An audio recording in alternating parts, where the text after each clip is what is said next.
I was saying we should do at the end of this episode, we should do a prediction of what's going to happen in December, since you're doing this wedding thing, and then you have a honeymoon, and then we have Christmas, which, whatever, and then we have the New Year. So there's not going to be any news for anybody who watches this show. The 3 people who watch this show, there's not going to be any news. They're not going to know what's going on. Well, the best part is 33% of our podcast fan base will be at the wedding. We all have to hang out with Kogasu in person. We can just tell Kogasu the news when we see him. It's like, hey, Kogasu, did you hear this shit? Hey, Kogasu, let's watch the Artemis Fowl trailer together. Hey, speaking of, hit me with that link to the chat, son. Yeah, you know we're live, right? Oh. Yes, definitely did. Good timing there, buddy. Good timing there. Who'd have bastard? It's going to be a weird episode, isn't it? It's always a weird episode. Like any of our episodes are super normal. Wouldn't that be the weird one? If we just This would be the really normal episode where we just feel like nothing happened. Welcome to NPR. Aquaman is going to be an okay movie. I'm actually really excited about that. Actually, let's start this show by talking about the 1-2 punch that Aquaman has just had its early screenings, and all of the press has been positive. People are actually really enjoying. They're calling it the next Wonder Woman. Well, that's good. That makes me happy, because it's almost as if it's so weird, isn't it, Chris, that the 2 DC movies that did not have studio interference, one's Aquaman and Wonder Woman, were amazing. It's crazy. Now, obviously, we don't know about Aquaman quite yet. And well, Chris, in a way, it's weird how it's always the characters that people really are like whatever about. If you go to any like DC fanboy that's ravenous, they would be like, Wonder Woman, no, I don't want a Wonder Woman. That's because the people that are ravenous comic book fans really dislike women in power. So, And Aquaman, what? Talks to fish? That's lame. Chris, what is it? Isn't it the Super Friends show permanently ruined Aquaman? Yeah, basically. With the fish talking and the riding on dolphins thing. I mean, let's not get it twisted. Aquaman was pretty shitty before then, but the Super Friends didn't help because it just reached a bigger audience. Bigger audience. Friends had a much bigger audience than any of the comics that fixed Aquaman. Yeah, kind of. But there's also an element of try hardness to modern Aquaman. It's like, no, he's super serious, you guys. Doesn't just talk to fish. He's a real tough guy. He's an eco-terrorist. Look, the ones that have worked the best have been Jeff Johns' take, which is the way that he'll make any character badass and revitalize them while also making them fun. Yeah. It's the Bendis style. I'll never forget the first issue of Jeff Johns' Aquaman where he's at a diner eating fish sticks. And the guy asked him, was like, can you eat those? Like, don't you talk to him? He's like, Aquaman just looks at him and is like, eats his fish sticks. He's like, get the fuck out of here. Like, I talk to fish. That doesn't mean I don't eat them. The actual best version of Aquaman that exists is the Aquaman of the Brave and the Bold. And the Bold. Outrageous! That's the best version. Oh, 100%. I'm talking about comic books, though. Yeah. Yeah. So y'all guys feel good about Aquaman? That's the take? The gist is the early reception is positive, which is always a plus. That doesn't always translate to fan success.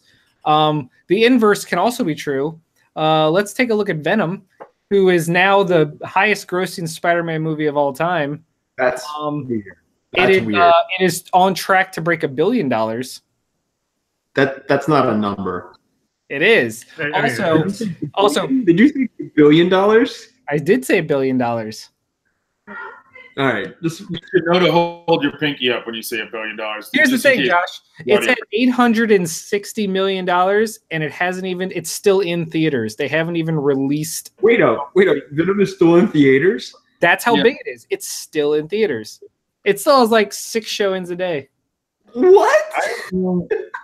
I don't know how or what. I'm gonna have to go watch it. Here's the thing. Once someone told me, like, they came back and saw it and was like, the initial trailers and the marketing were all wrong. And you can tell because the way Sony marketed it for the holidays. The romantic comedy trailer. It's a romantic comedy. Venom is a romantic comedy just between Eddie and Venom. Like, people thought it was a fake trailer where they cut it as a rom-com. That was an official Sony trailer for the movie, promoting it for the holidays. Oh my God. I don't even know anymore. This movie is good enough that it got Tom Hardy knighted by the Queen. She loves it. There's no way. I gotta tell you, I'm excited because this is the Mandela effect. We are not in this world. This is not the real world here. You are standing in a cornfield in Kansas and telling us that the Earth is flat because you can't see the curvature. What are you talking about? I hate to break it to you, Josh, but that is not the same scenario because this is a fiscal thing with easily trackable numbers, and it's a real thing. Look, people doubted that people love Venom. And then you have, because the same people that care about Venom are the same people that don't care that a critic says your movie is not good. It's not like the Fantastic Four. When FF came out, or Fantastic with the 4 in it came out, like, it didn't, no one had that kind of attachment to the Fantastic Four where if the movie was terrible, they were going to defend it and see it anyway. Yeah. The Venom caters, we discussed this before, Venom caters to the Fast and the Furious, the XXX, Vin Diesel, The Rock crowds that make all those movies successes, even though all the critics are like, but what happened? I don't get it. Oh, man. You just made me go, why didn't they just get Vin Diesel to play Venom? Yes. Because Ed Hardy has been languishing Tom since Hardy, he played not Bane. Ed Hardy. Right, look, we're talking about the Venom movie. Is it really the difference, Chris? Just get his name right. Anyway. The biggest news, though, is Chris. Some reviews started dropping today for a movie, little movie that could. Why don't you tell us about it? Well, yeah, that movie about the spider people. I think it's the I don't know, Beasts of the Southern Wild. Oh my God! Enter the Spider-Verse. Enter the Spider-Verse. That's it. It's currently sitting at 100 Rotten Tomatoes score. That was an easy mistake to make. They're the same movie. Well, I think we all know that looks good too. Like, it's not just. Look, I'm so excited for this because, again, just like Aquaman, they had early screenings for this, and everyone is raving about it. And to the point where Sony just greenlit a Spider-Verse 2 and a Spider-Verse spinoff featuring all the female characters. This is exciting. This is good for Spider-Man. Spider-Man's about to get like some major. Yeah, thank God Spider-Man is no longer going to be a niche superhero. Right. He's finally breaking out. So exciting! He's finally getting his moment. He's getting his moment. Spider-Man's getting his moment. What can you say? Hey, Miles is finally getting his moment. Yes, which is awesome.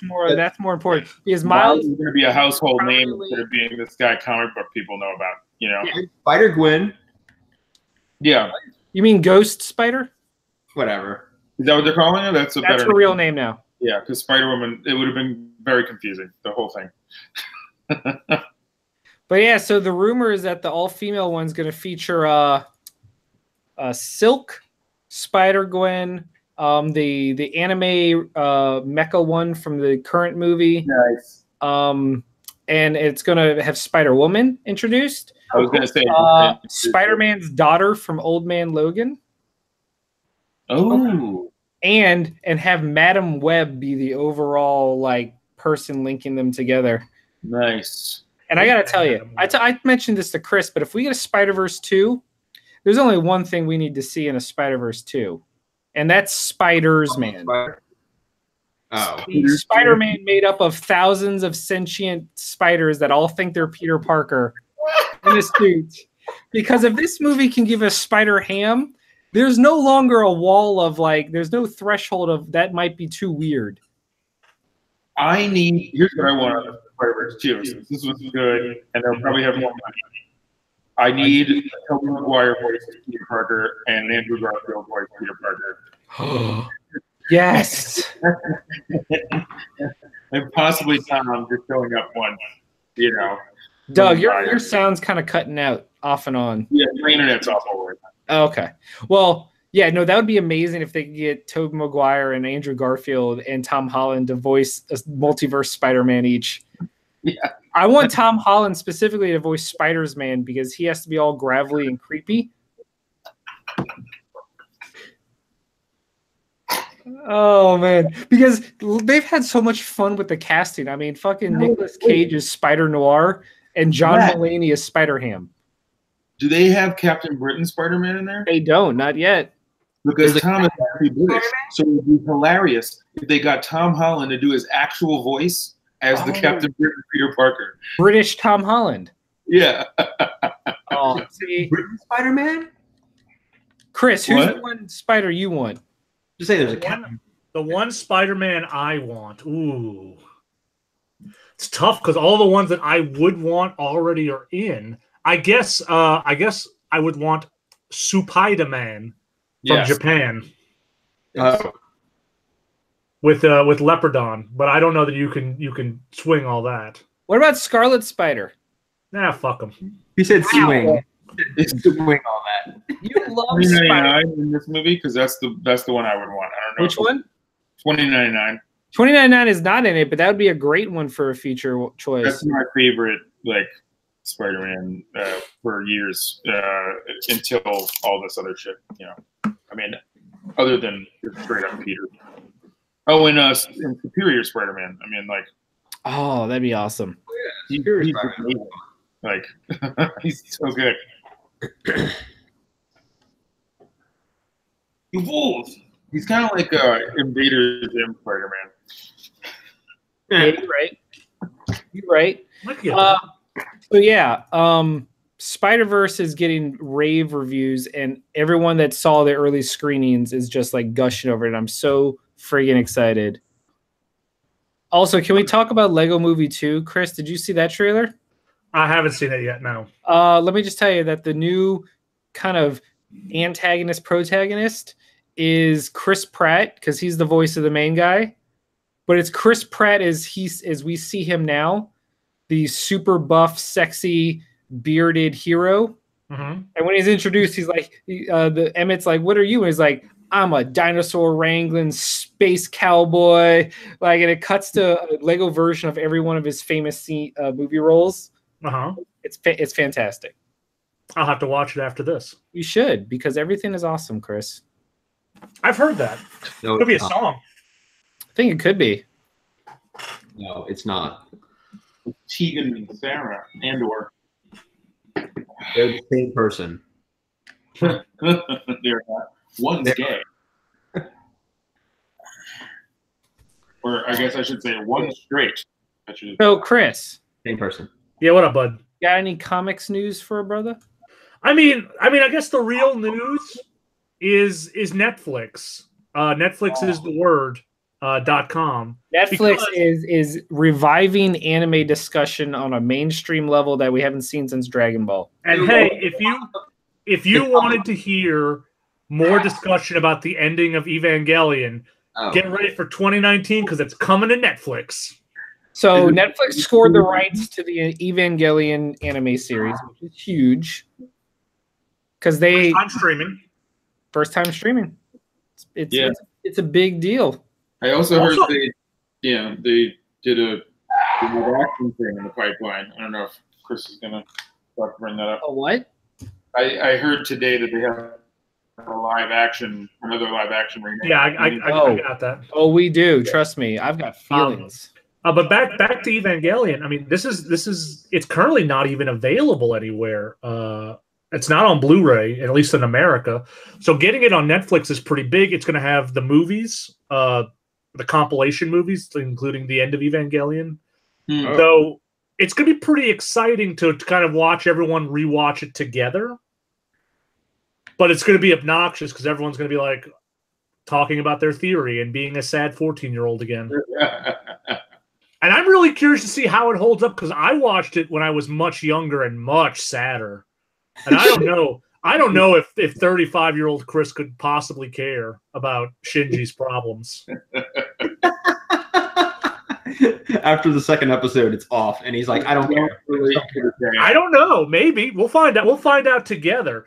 But Netflix has also announced that in addition to into that, they're doing there's some live action anime, including a Cowboy Bebop series, a 10-episode Cowboy Bebop live action show.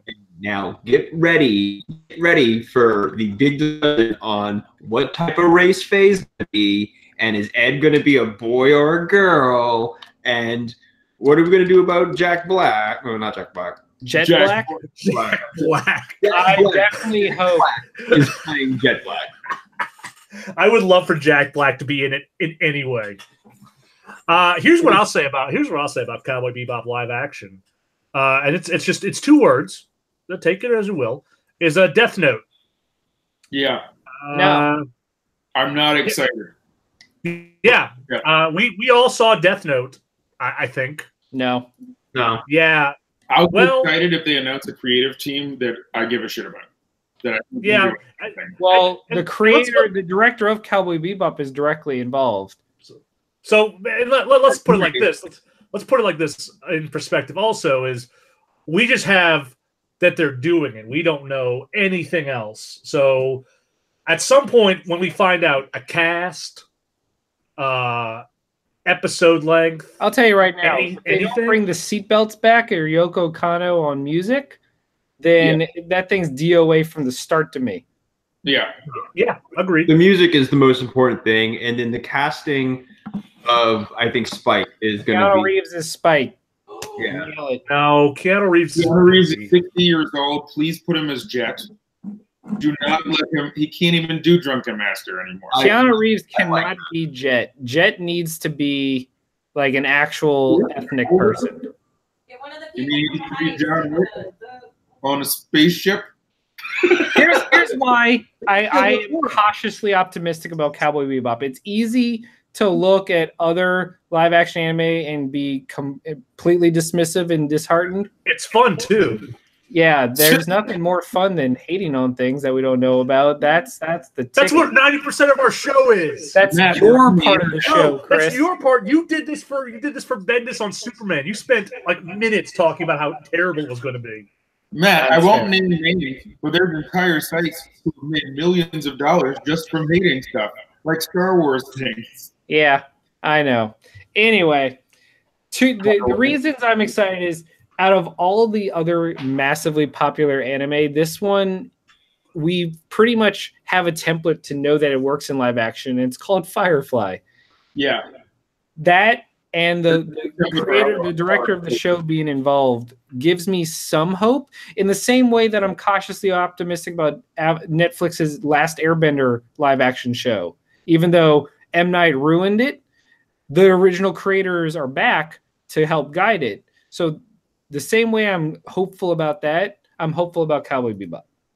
Okay. That's also the thing. Okay, the race thing is going to happen, right? Yes. This is no matter who they cast, there's going to be half the people are going to be angry. If they're smart, they'll go multicultural. And here's why I say that. This is one of the proper. If you do Last Airbender, one of the things you have to get right is everybody's some version of Asian. From like you're only mining from India and East Asia, right? That's what the whole thing's about. So race is actually important to that one. Cowboy Bebop, his name is Spike Spiegel. It's supposed to be multicultural. The whole thing is supposed to be like several different people. Like just mix it up, and then everybody gets represented. You won't have that much of a problem. If you make it all white people, you're gonna have a problem. And if you make them all Japanese, like Fullmetal Alchemist, it's going to be weird because it's not supposed to be a little blonde Japanese boy. It's clearly supposed to be German people. And I don't understand. Like, anime is not this extremely Japanese expression of anything. It is always meant to be. It was created because Japanese animators were trying to do Disney. And so there's this constant back and forth between the two cultures. And so you should have everybody in there. And like Ghost in the Shell, people got really mad about Scarlett Johansson, but the whole thing was based on Chinese stuff. So why would It shouldn't be all Japanese people. Anyway, it's a whole thing. I just wanted to say my piece. I still think Benicio del Toro should be Jet. What? Why? Doug gets it. He kind of looks like him. He'd do it, but like I'm telling you, if Keanu wants to be involved, I would not have him play Spike.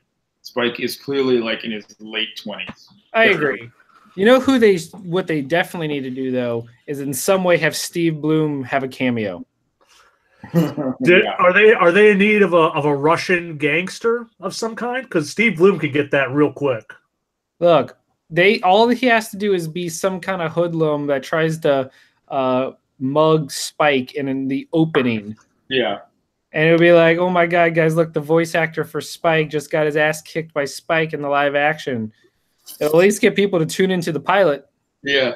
Josh, you should see if they need a corgi. I got mine.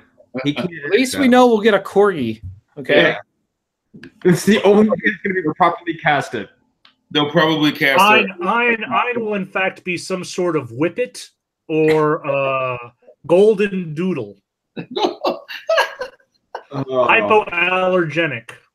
Hypoallergenic cat. That's what he's going to be. Ian is now a cat. He is a hairless cat. A hairless cat. And anything that I'm allergic to, I'm going to write to them and say that I'm offended. And Ed wears a fedora. Ed also has a neck beard. Well, of course, Ed's a hacker. How could you not have a neck beard and be a hacker? Right. Doesn't happen. Actually, Ed will be played by Kieran Shipka. Ed will be played by Eddie Redmayne. Oh, fuck that. We've really somehow accurate. This is All right. I don't think I could stand to hear him whisper his lines through another movie. So what I'm understanding is that at the end of the day, there is no comic book news. There hasn't been a single comic book made since the death of. I wanted to say, I just started. Well, I mean, comic books have come out, but do you really want to hear about the solicits? Because nothing came out of them. Actually, Chris, I read some this time, and I started catching up on the Sandman universe stuff, and it is good. I'm really digging it. Yeah. The magic, baby. The Dreaming and Lucifer were the ones I picked up. Dreaming is really good because that is the closest one to being an actual Sandman sequel. Yeah. While the rest are just spun out of Sandman stories. Like I'm waiting to see. Lucifer was the #2 title, and there's it's just as good as I remember. Hold on, I got them right here. There's all right, because they've got there's House of Whispers. That's the one where what would happen if New Orleans voodoo goddesses get trapped in the dreaming. We've got Books of Magic. Then we've got the Dreaming, which is the one that's like a true Sandman sequel. And then the fourth one is Lucifer. Which with Lucifer, I'm waiting to see if it does in fact tie into the previous Lucifer series. Yeah. He's being weird right now, but they have brought up Mazikeen, and he's just crazy and trapped. I like how the artists on the new series seem to have abandoned not dead-on drawing the people that inspired them. So like Lucifer's in the flashbacks, he is literally the thin white duke with red hair. And in the future where he's crazy, he's Alan Moore. He's just obviously Alan Moore. And then there was at least a couple other characters where I was looking at them. I'm like, oh, there's the actress that is. I think the chick from The Dreaming, who I'm very interested in as a character. I've pinpointed some British actress that she clearly is. Like they've cast them a little bit. But yeah, Lucifer was really good. It's just I don't know what it's doing yet, which is kind of part of it. Like issue 3 or something, and I still don't know what's going on, which I kind of like. Something else I read, but I can't remember right now. Give me a second. Well, I got some stuff that I've been reading on, and the one thing, there's two things I want to talk about for the moment. Number one, Mr. Miracle wrapped up, and I'm not quite sure like what happened at the end of it, but I think it's very interesting, and I think when the collection comes out, it'll be a real treat to kind of pore over it and see how the story has been laid out from start to finish. Did you read it, Matt? No, I have been holding out for the inevitable, beautiful deluxe hardcover. It's coming, and it's going to be well worth it. Oh, I'm sure. Yes. And also, I've been reading Uncanny X-Men, the newest reincarnation of the series. Yeah. And I got to tell you, my biggest issue is that the issue 1 was $7. Yeah. It was awful. It was because it was the story and it was the script, which I could not have possibly cared about reading the script to a story I just read. Yeah, my issue also had like 5 like mini story things in the back. It had a whole other comic back there that I didn't care about. What are you guys talking about? Uncanny X-Men #1. Yeah. Oh, okay, yeah. The most recent. Getting like a redone. I'm sorry, one more time? I didn't know that was getting like a... It's getting relaunched. Yeah, because it's been gone for a long time. This will be the 4th incarnation of Uncanny X-Men. The main thing is they've really been pushing Multiple Man really hard as kind of this catalyst for this story, and I don't really care for it. In the issue, I'm a week behind comics at all times, but the issue I just finished reading was issue #2, and Multiple Man has taken up most of the state of Kansas by just duping himself over and over. Well, he's also kind of unstable right now and crazy, right? Like, yeah, it's coming out of his mini series where he had time traveled and he had gotten fucked up in time. So he's yelling about things that have happened or will happen, and he's also duplicating himself to immense proportions. And you know what? That's probably so he's. The implication there then is that he's spread out through time. Yeah, like he's a different person, a different duplicate in different points in a timeline, which means they're kind of Dr. Manhattaning memory-wise, but he can't handle that because he's not Dr. Manhattan. That's kind of an interesting concept. It is, but I feel like this Uncanny team is not quite together yet. So what? The team is kind of a shuffling deck of X-Men Red, Blue, and Gold into one amalgam team. Yeah. So they kind of trade off who's doing it. So it's kind of odd, but the main thing I appreciate is that these issues are coming out weekly at the moment. Yeah. So the opening arc, the disassembled storyline. Correct. So this is kind of good in that regard to get it all trucking at once, but it's interesting because it's not instantly great. It's going to have to take some time to work its way up. It's definitely not it's not reading like really bad X-Men. It's like there are these periods where X-Men is just awful. You're not wrong. And it's not reading that way. It's just reading like kind of like we'll see. You know, it's good, but it's not coming out of the gate like blowing me away. Yeah.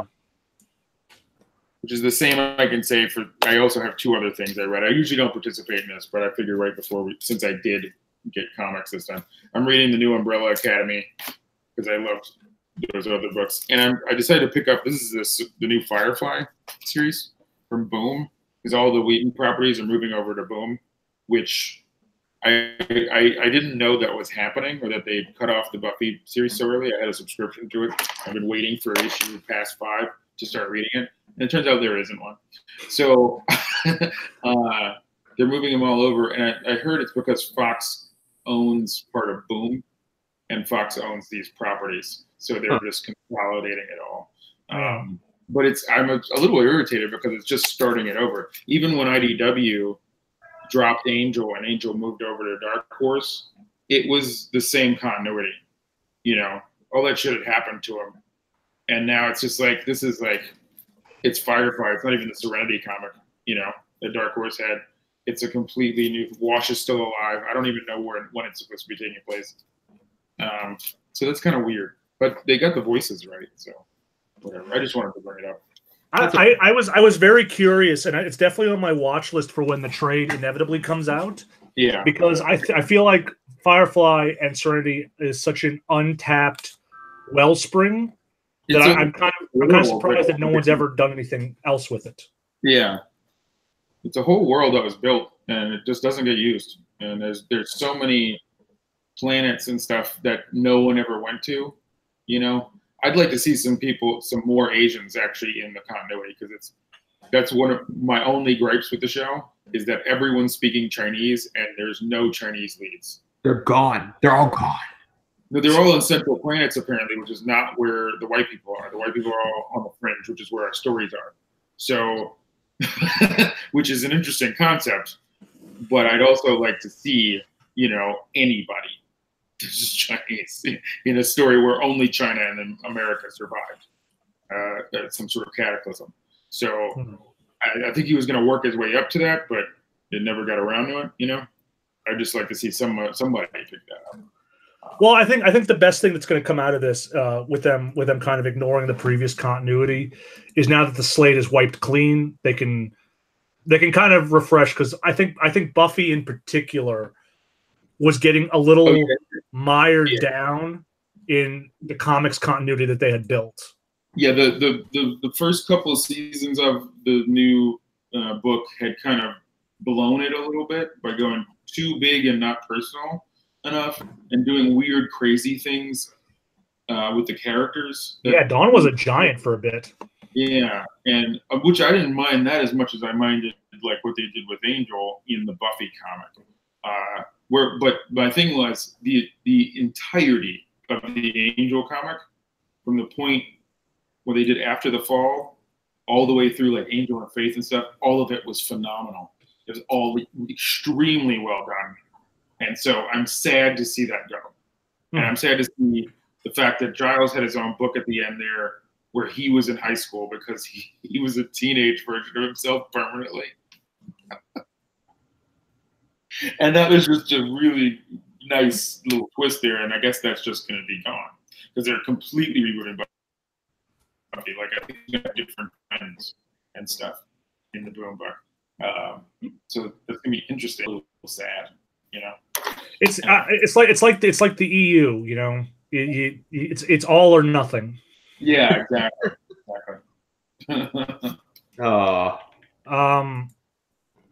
Matt, Yeah. did you read the Drowned Earth? I sure did. Okay, so I did not pick up the Aquaman portions because I wasn't interested. So There was no Aquaman portion. There was an opening one shot, then Justice League, and then a closing one shot. There was an Aquaman issue, but it was filler. Okay, so what are your thoughts on the Drowned Earth? I dug it as a vehicle to relaunch Aquaman. I think it was a solid way to do so. It completely overturned a lot of the mythos that had been established recently with Poseidon and Wonder Woman. Killing off Poseidon permanently, and also making it so that gods in the DC universe no longer have a get-out-of-death-free card, I think was really interesting. And also for bringing Orion, the Atlantean mage, back to prominence. Kudos to them. Yeah. Also had Black Manta say the words "release the Kraken." So yeah, that was the end of the issue I read today, was Release the Death Kraken. The Death Kraken. Yeah. So the gist, for those that don't know, is the new Aquaman Justice League crossover series. Eldritch, basically ancient gods from the cosmos, like they're the different planets version of Poseidon, come to Earth, determined for revenge because millennia ago Poseidon betrayed and trapped them in the graveyard of the gods. Now they want their revenge, and they rip Aquaman's powers from him and give them to Black Manta. So Black Manta suddenly has control over the sea. And when the Justice League starts fighting back, they release the Death Kraken, which is a space entity that once it touches water, kills all life in the water. And so they have to fight back the Death Kraken. Well, that's kind of cool. Yeah, it was really well done. And at the end, it reset Aquaman and got him ready for his new status quo and his new ongoing series. Yeah, reminds me of, Let me see. Where's the Death Kraken? The Death Kraken. Show me the Death Kraken. Also, I'm just saying, Aquaman's new look is fucking dope with the white tattoo lines on him that denote his power. Yeah. It kind of reminds me of what they were trying to do with Aqualad when he was around in Brightest Day. Yes. Which, by the way, I saw an action figure of Brightest Day Aqualad at the secondhand store, and I got really sad for a second. Aww. Because remember, he was going to be something, and then they were like, nah. Also, Batman is a quadriplegic right now, and he is currently riding around in Lex Luthor's power armor. Interesting. So that's happening. Anyway, good stuff. Is his back broken again or something? Or is he like... Yeah, he got broken in the last arc. And so he's healing up, but duty called, and sometimes you just gotta put on a old power suit. And yes, Kogasu in chat, the Death Kraken is indeed a deathlier version of a regular Kraken. How'd you know? Yes, that is confirmed. Very proud. It reminded me of like a cooler version of the thing that assembled the Justice League in the first place, that big star fucking fish. Starro. Oh, yeah. I forgot the best part, where they now have a miniature version of Starro working with the Justice League, and they've got him stuck in a jar, and they call him Jarro. Oh my god. I didn't know about that. Yes. None of this is real. The last comic I want to talk about before we move on to gaming is the final issue of Charles Soule's very long-running Daredevil run. Okay, well, I haven't read this yet, so no spoilers. Shit. Yeah. Okay. Well, then I won't discuss it. I'll just let you know that it is the final issue of his run and the final issue of the arc called The Death of Matt Murdock. Mm-hmm. So I actually kind of wanted to talk about the last issue because it was really interesting because it was Daredevil taking on his entire rogues gallery at once. Yes, in the arena. Yeah, and the only issue I had with it is that Ikari, the awful badass from the previous series, got taken out like a chump. Well, I actually, with the first time I saw it, I was like, how is they going to play this out? But I thought the way they took him out was genius. Oh, it was. Him and Ten Fingers and Elektra and Bullseye. Ulysses Claw. It was really well done. Typhoon Mary. Yeah. Typhoid Mary, whatever. Yeah, no, it was a really fun fight. I wish it was longer because he took them out toot sweet. You'll find out why in this issue. Okay. It all comes together. I will get it on Friday. So yeah, gaming wise, not a lot has popped up.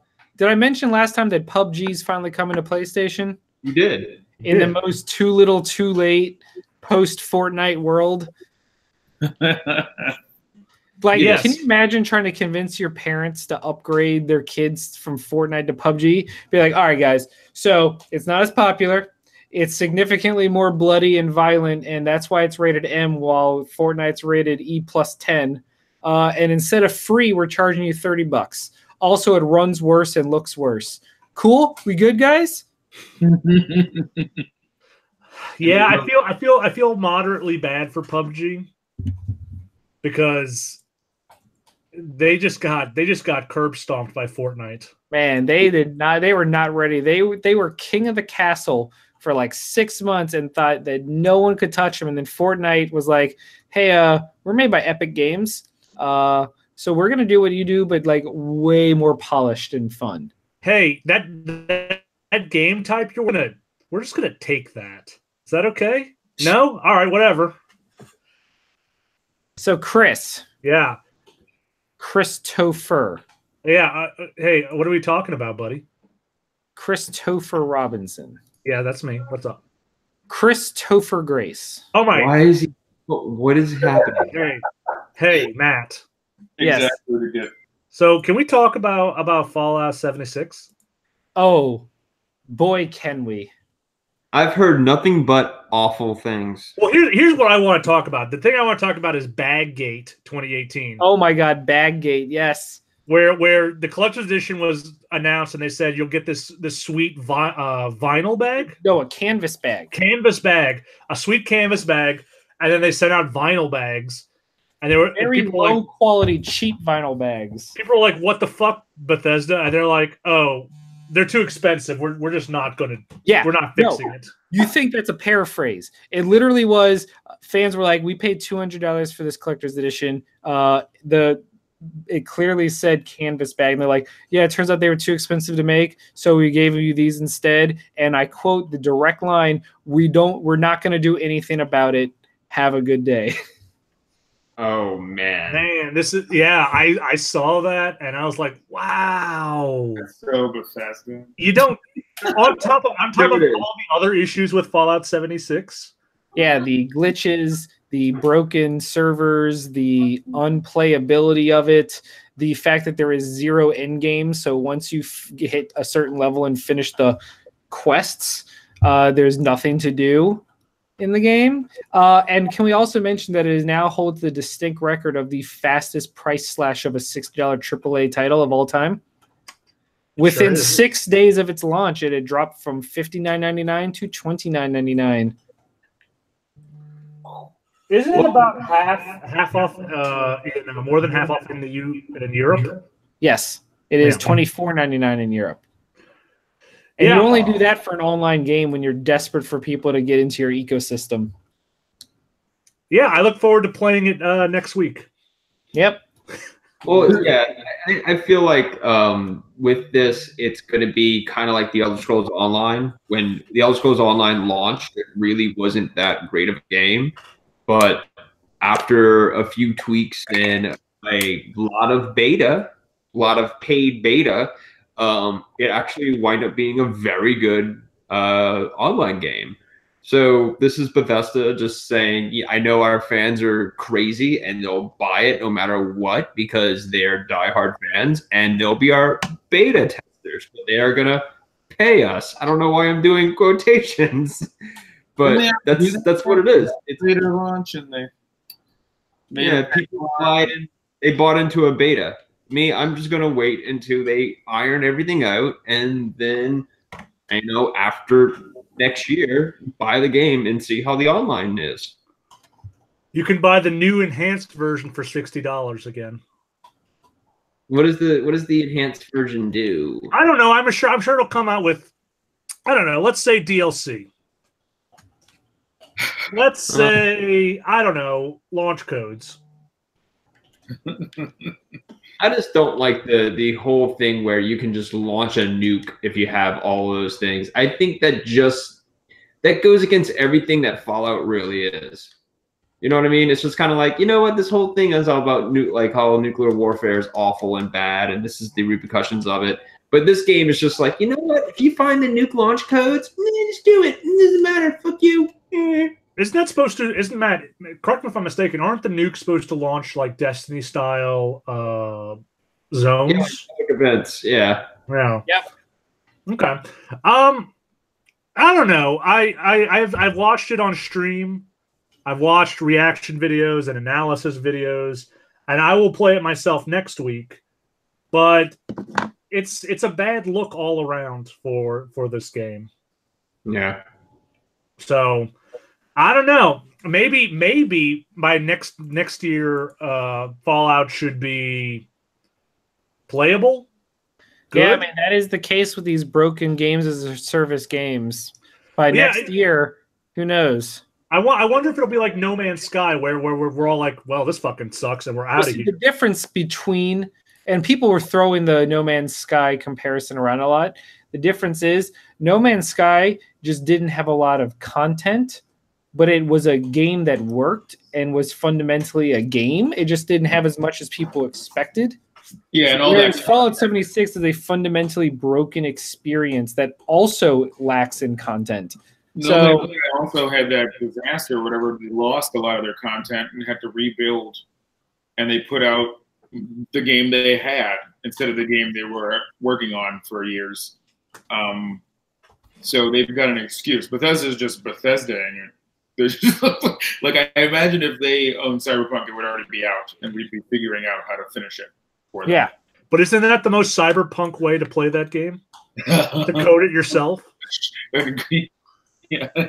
oh Don't give these people ideas. I'm just seriously, no, because a quote from this week was CD Projekt Red said they will not release Cyberpunk until it is as polished as Red Dead Redemption 2. Oh, good luck with that. So, womp womp. that means Cyberpunk's already done. I don't know what y'all talking about. No. So, Chris and Josh and Doug, guess what time it is? What time is it? You guessed it's time for the December Games with Gold and PlayStation Plus titles. All right. Correctly.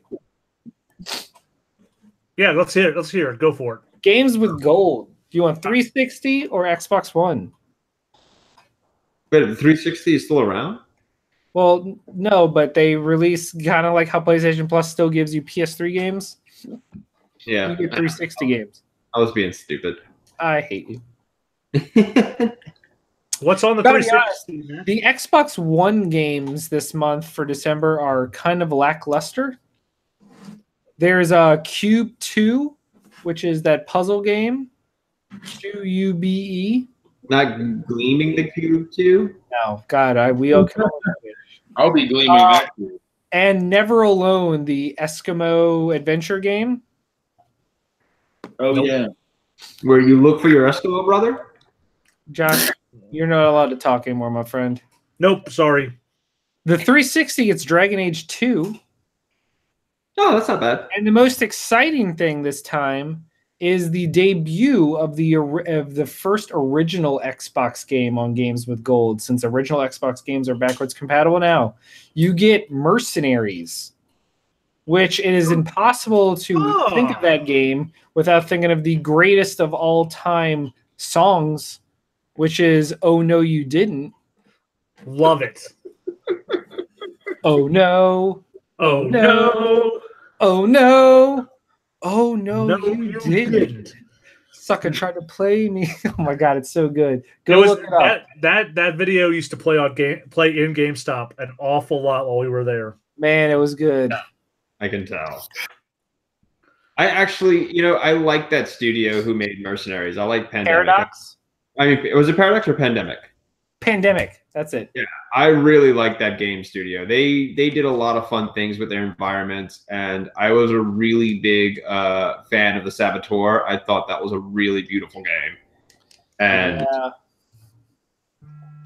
closed game studios, what can you do? Womp womp. I don't know. I kind of love that they're throwing like a random Xbox game in there. And Mercenaries was a lot of fun. So No, I like it. I mean, I'm down. Give me some original Xbox games because for most people, those are the hardest things to find to play backwards compatibly. yeah. So, Chris. Yeah, PlayStation Plus. What's on the PlayStation? PS4. No, you know what? PS Vita Ugh. is getting Papers, Please, one of the greatest indie games. That's not bad. And the creator just had his new game come out, the Legend of Odin. Oh man, what is it? Obra Dinn. Legend of Obra Dinn.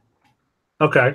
So his new game is out. So Papers, Please is now out on the market. One of the greater of the indie game successes from years back.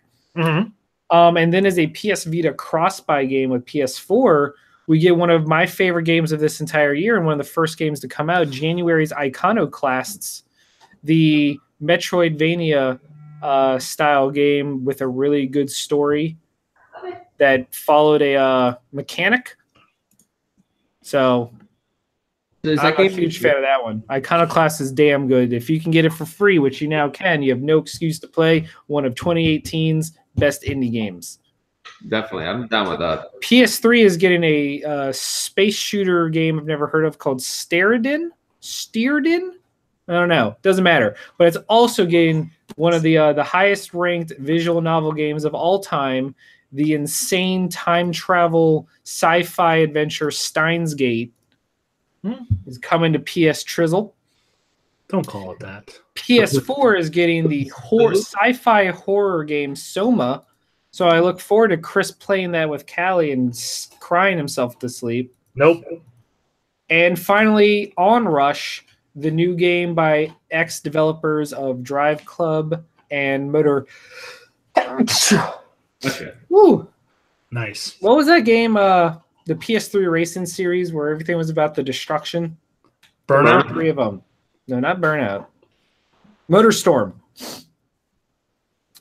So it plays like Burnout. It plays like Motorstorm. It was a lot of fun, but it was also not worth $60. So definitely give it a shot now that it's on PlayStation Plus. Okay. Gangster. Honestly, outside of the ongoing drama of Fallout 76, there hasn't been too terribly much news. We got the Game Award stuff, but we talked about that already. Yeah. Game Awards are 1 week away, starting tomorrow. Okay. Do we want to give predictions? Since we won't be here? Sure. The main prediction I have is Metroid Prime 4 will be shown for the first time gameplay-wise. Even if it's just a trailer. And I say that because Nintendo has gone hard in the Game Awards the past couple years. That was the show that they chose to do the first look at Breath of the Wild. So, you know, I'm excited. Fingers crossed. Well, the Game Awards usually it may not be accurate, but it's a pretty pleasant way to pass a couple hours. They are teasing. Jeff Keighley has announced there will be 10 game reveals on top of game updates to existing games that we know about. There will be 10 world premieres. That's pretty exciting. And we know one of them, which is the new RPG from Obsidian Software. Ooh. Yes. Where is it? So Obsidian's had kind of a whirlwind week lately where Obsidian and its best friend partnership In Exile, the people behind the Wasteland RPGs and the Pillars of Eternity RPGs, were both purchased by Microsoft to be part of their new first-party studios. So Obsidian is now making games for Xbox, and so is In Exile. Now, this current game that they're going to announce next week is not part of that. Think of it like We Happy Few, where the game has already got a publisher and has been unlocked for multi-platform, just like We Happy Few, even though We Happy Few got bought by Microsoft. So this will be the last Obsidian game on a PlayStation console. Oh, shit. So this is pretty big. Yes. So Obsidian's next RPG will be announced at the Game Awards, and all we have is a teaser trailer which says stay tuned for a special message from Auntie Cleo's, and then it's got like an old-timey BioShock Infinite looking logo, and that's all we know. Yeah, I see it. It looks really interesting. Yeah, the art style makes me think of BioShock. I'm interested. I like Obsidian. I know you do. They made the best Fallout game, New Vegas. Yeah. You're like, yeah, well, it's fine. Yeah. Yeah, that's true. New Vegas is great. Other than that, my prediction is Metroid Prime. Yeah, I think I could see that. Anyone else? Do we get a release date for Metroid Prime or just more gameplay? No. Nintendo will have a dedicated direct, but I don't see it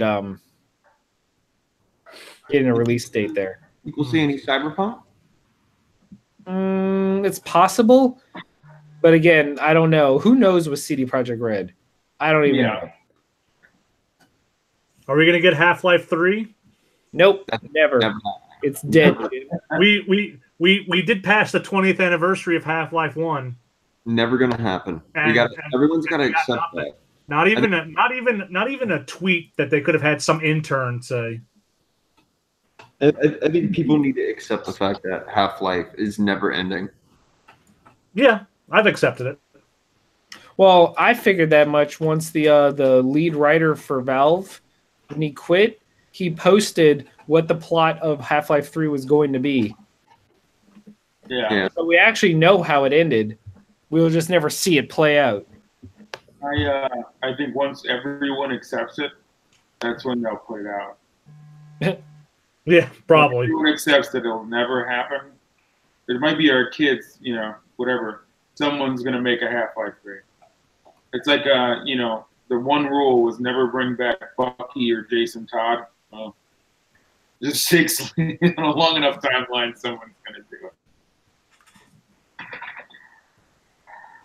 Yeah. Even brought back Uncle Ben in the Spider-Verse thing. All bets are off. I think I saw an Uncle Ben as a Spider-Man from Spider-Verse. Yeah.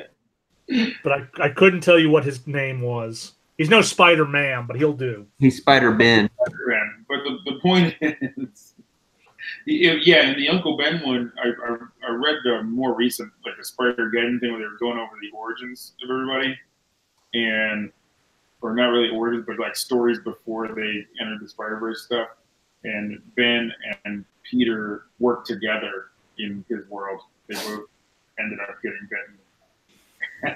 And it's like an old man Spider-Man and this tiny kid Spider-Man. And they went through Kraven's Last Hunt together. Oh, crazy. Where he hunted Peter and Ben thought he was dead. It's this whole fucking thing. Like, it's just pretty great, actually. I don't really like Spider-Geddon, but I like the prequel stuff that was happening with the individual characters. Pretty fun.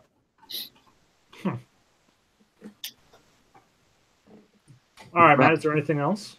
There is not. Game of the year is going to be Assassin's Creed Odyssey. Nope. It's going to be... It's going to be God of War. It's God of War. It's God of War. It's God of War or Spider-Man. Yeah, I was going to say... Actually, it's the Game Awards, so it very well may be Red Dead Redemption 2. Yeah. Which I don't think is a bad choice, but I'm maybe 37% through it.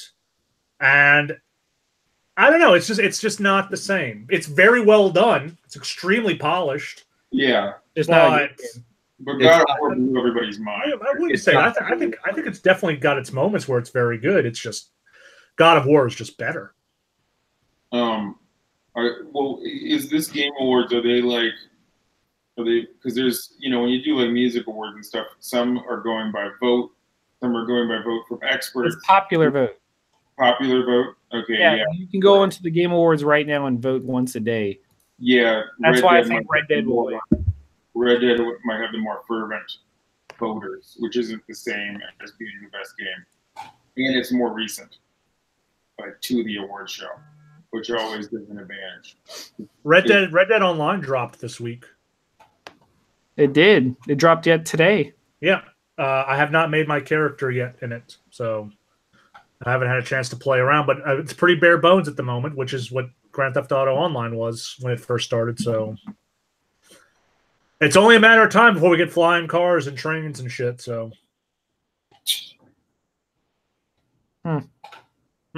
Yeah, that's what you sound like. Oh, by the way, Fallout just announced a statement to the Bags Gate. What is it?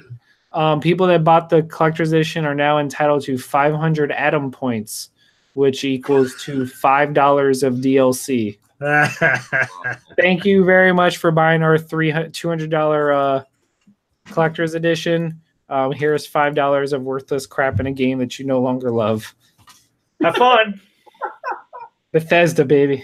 It just works. Yeah.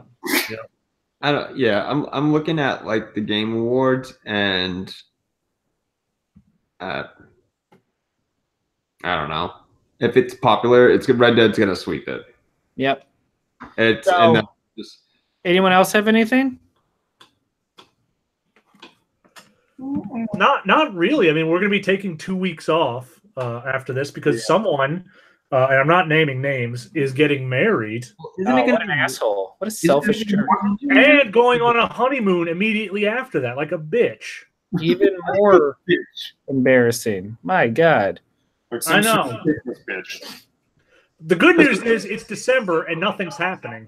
It's true. Yeah. I'm looking at my calendar, and a lot of things are happening in December. No, not those kind of things. Things that we would talk about. I'm looking at it, and most of it has to do with Matt's wedding. Yeah, because it's not a wedding day; it's a wedding week. Yeah. It really Know is. it, baby. And I hate Trust me. I got the itinerary. I know. You can blame Saki for that. I'm not going to do that. She's got enough pressure as it is. I know. I heard she has to marry me. Yeah, I was actually going to say that. I'm already exhausted thinking about it. Oh my God. So yeah, we'll be off for 2 weeks. I hope nothing happens. I'm gonna be honest. We might be able to do Wednesday. I come in that day, so I'll be in town. Well, if you're in town, we'll do it. If not, I'm not holding my breath. What are you doing with your hands? Fist bump in the air. It looks like you're trying to shadow box those bags. Speed bagging. Yeah, don't stop that. Stop that. You're embarrassing. All right, guys. I'm Matthew. I'm Chris. I'm Josh. And I'm Doug. We'll see you hopefully soon.